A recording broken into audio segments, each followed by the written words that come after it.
Hello, good evening mga kapogi. Volunteer tayong maglinis ngayon uli. Maraming basura.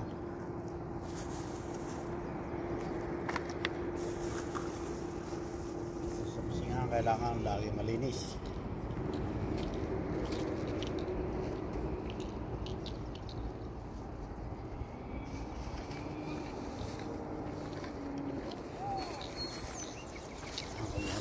Basurang pagtapon. Tapon ng basura.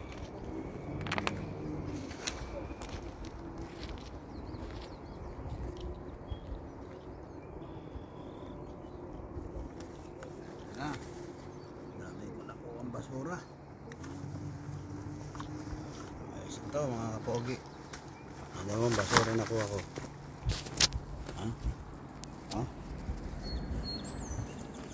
Kailangan malinis ang paligid ng mga pusingan. May konting basura dito, may labi na. Ay, namo Diyos.